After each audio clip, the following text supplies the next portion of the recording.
Guys, uno munsi ngiye kwereka uburyo nkuraho green screen muri After Effects. So guys, ubu buryo buri advanced.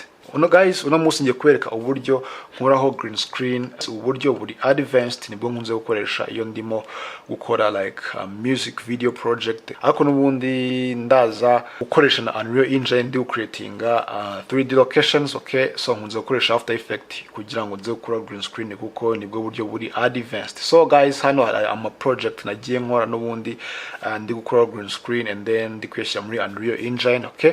And then guys, no ku bantu bashaka nubundi project za Unreal, okay? Ushobora kuyandikira kuri platform zose nta kibazo tugakorana project, and then reka dusimbukira muri After Effects noneho mbere ku buryo nayikoze. So alright guys, noneho ndazana muri After Effects yanjye ya 2023, okay? Any version yose wari gukoresha nta kibazo, inza no gucreatinga new composition, okay? So guys, hanga ndaza guhitamo Ultra HD 4K kuko ndashaka importingamo clip yanjye iri muri 4K na shooting n'ubundi muri frame rate ya 30, okay? Ndaza kuyitamo guys. Niba uri gukoresha n'ubundi full HD, hano hari settings za full HD zigiye zifite frame rate zigiye zitandukanye, okay? So ndatanza hano kuri background color ndaza kuyitamo black, okay? So hanga wahitamo ikureri cyangwa se ibara ryose ushaka, and then nkande okay, and then nkande okay guys. Gutya urabona ko yes, composition yanjye yabaye created, and then ya black background yanjye guys ushaka kuzana kuri toggle transparent grid, ukayinaboringa guys uhita ariko ahangaha kwa ngiye gukuraho green screen ndaza gufungura ino toggle transparent grid, okay? So then nono inze kuimportingamo clips zanjye, alright? So ahangaha mfite clips nyinshi za green screen nakoresheje, so ndaza kuimportingamo iyi ngiyi, okay? Inze kwishyana muri timeline, okay? Nkuko urimo kubona guys, urabona clip yanjye uburyo ishutinze neza, and then guys ku bantu kuri lighting guys no bikunze gupfira ugasanga shadow ya effects iri hano ku gikuta cya green screen, and then making sure yuko uba ufite soft light and then shadow yawe itari affected hano kuri wall, okay? Niho bigenda neza. So guys, icyo ngiye gukora rero ngiye kugabanya ino timeline yanjye, okay? Ntago nshaka kuyikoresha yose, okay? Ndaza kugabanya muri ubu buryo. Yes, that means ndaza gukoresha kano ga clips konyine, ndakandaho light click, inzana kuri trim comp to work area, okay? Urabona ko nsigaranye aga clips gatoya. So guys, icyo ndaza gukora ndaza gukanda kuri clip yanjye, okay? Inzana kuri effect and preset, niho nze gusearchinga effect yitwa Keylight 12, okay? Inze kuyiteranya ishyano muri clip yanjye, okay? So guys, ngiyi effect settings bampaye, okay? So ndatanza hano kuri icon guys, iyi icon niyo ngiye gukanda hano kuri green screen kugira ngo ize kuvaho direct guys. Urabona ko yavuyeho ariko ntago ibiri completely, okay? Hano kuri subject yanjye urabona ko haba hariho andi ma errors aba yajeho, so niyo mba ngiye gufixinga uburyo ndaza kubikora rero guys.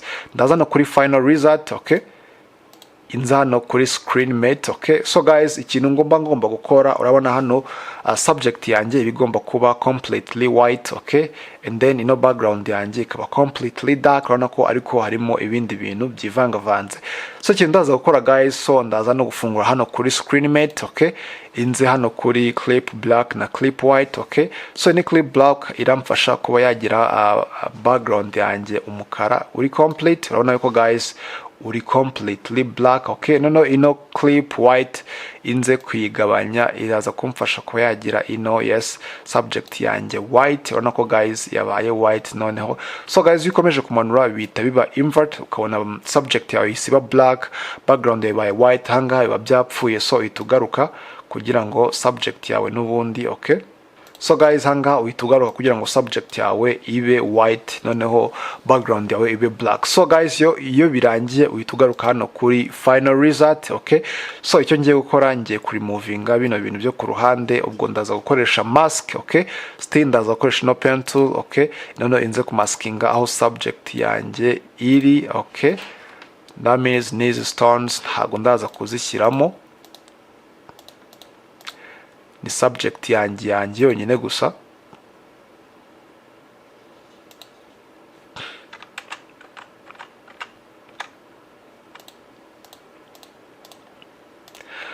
Okay, so nkuko urimo kubibona already namaze guselectinga clips yanjye. Okay, namaze guselectinga subject yanjye, urabona ko already bya bindi byahise bivaho. So guys, icyo ngiye gukora rero, urabona ko kuri subject yanjye kuri edges zayo hari ibintu bitameze neza, that's why ngomba kubanza nabikuraho. Okay, so mbere yuko guys mbikuraho ndagira ngo mbanze nadingeho background. Okay, so reka nze kwadingaho solid. Okay, right click hano, inzano kuri new, inzano kuri solid. So inze kwihereza nka white cyangwa se wahereza irindi barushaka.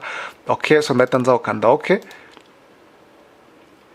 and then ino solid guys nze kwishyira munsi clips yanjye. Ubona ko uburyo imeze. Ikintu ngiye gukora guys, so ndashaka gusmoothinga ano ma edges. Ubona ko guys hangaha birasa nabi cyane. So ikintu ndaza gukora rero, ndaza gukanda kuri ya clip yanjye, inze hano kuri screen mate, n'ubundi hano dufite screen shrink grow. Okay, so ndaza kuyimanura nyishyire kuri -3 ahangaha uri kureba uko. Yes, urabona ko guys gutya byavuyeho. Noneho ngiye kuza kwa smoothinga. Okay, hano kuri screen soften ndaza kongera nyishyire kuri 3 wenda. Okay, kugira ngo bibe biri soft guys. Urabona yuko guys noneho green screen yanjye iri clean. Okay, ahantu hose even ama edges yasaba soft. Okay, ku buryo ushaka no kwishyira ku yindi background uhita ubona yuko birimo kumacinga neza cyane. Okay, and then guys ikindi hari indi effect ugomba kwadingaho mu gihe wenda green screen yawe yaje ko affected kuri subject, wenda hari ama highlight iki n'iki ibintu nk'ibyo ngibyo. Ikintu uza gukora guys, so uza hano n'ubundi muri effect and preset ugasearchinga effect yitwa advanced. Ningi twita advanced spill suppressor, nkaza kuyapplyinga kuri clip yanjye kugira ngo izo highlights za green screen ziba zagiyeho ziveho, and then ukabona gukoresha clip yawe uko ubishaka. So guys, nguko rero wakora green screen removal muri After Effects guys. Uburyo buri advanced. Okay, so niba wakunze ino video please ntugende ukoze subscribe. So niba wakunze ino video please guys ntugende ukoze subscribe nkuko nabikubwiye, and then ukeneye still n'ubundi ukeneye izi project n'ubundi kuri all platform ni LB Films wanyandikira nta ribi, and then that's all. Tuze kureba muri video y'utaha. Peace.